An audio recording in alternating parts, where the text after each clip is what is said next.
खीवसर विधानसभा seat पर जल्द ही उपचुनाव होने वाले हैं। ये सीट राष्ट्रीय लोकतांत्रिक पार्टी यानी आरएलपी के सुप्रीमो हनुमान बेनीवाल के विधायक से सांसद बनने के बाद खाली हुई है। सीट को हनुमान बेनीवाल का गढ़ भी कहा जाता है। साल 2008 में सिर्फ आरएलपी के उम्मीदवार ने ही इस सीट पर जीत दर्ज की है, लेकिन इस बार बेनीवाल के गढ़ को ढहाने के लिए बीजेपी ने मतदाताओं की नब्ज टटोलना शुरू कर दी है। इसी रणनीति के चलते मिर्धा परिवार अटैकिंग मोड पर आ गया है, जिससे खीवसर में सियासी पारा काफी बढ़ गया है। भाजपा की प्रदेश उपाध्यक्ष और पूर्व सांसद डॉक्टर ज्योति मिर्धा ने मीडिया से बातचीत में हनुमान बेनीवाल का नाम लिए बिना एक बड़ा आरोप लगाया है।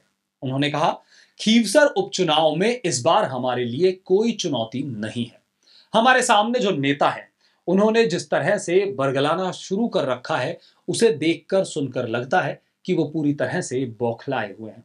इसीलिए ही वो यहां पहुंचते थे, लेकिन मंच पर जाकर एक धार्मिक सभा को उन्होंने राजनीतिक रूप देने की कोशिश की। इसी वजह से उनका वहां विरोध भी हुआ और उन्हें वहां के चाचा रिचपाल मिर्धा ने हनुमान बेनीवाल को अमर बकरे की उपाधि दे दी थी।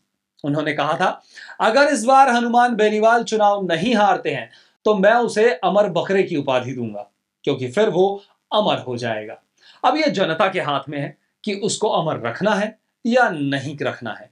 अमर बकरा उसे कहते हैं जो गांव में घूमता है, बड़ा लंबा तगड़ा होता है और उसके कानों में सोने की बालियां भी होती है। अब जनता बाजार से वो बालियां लाकर उसके कानों में पहनाएगी या नहीं, ये तो देखने वाली बात होगी। अब सब जनता के हाथ में है। मैं कैसे बता सकता हूं उसको अमर को कुड़क डालेगी, मंदिर छोड़ेगी या कांकड़ में, यह जनता का निर्णय होगा। ये सब रिचपाल मिर्धा ने हाल ही में हनुमान बेनीवाल को लेकर कहा था।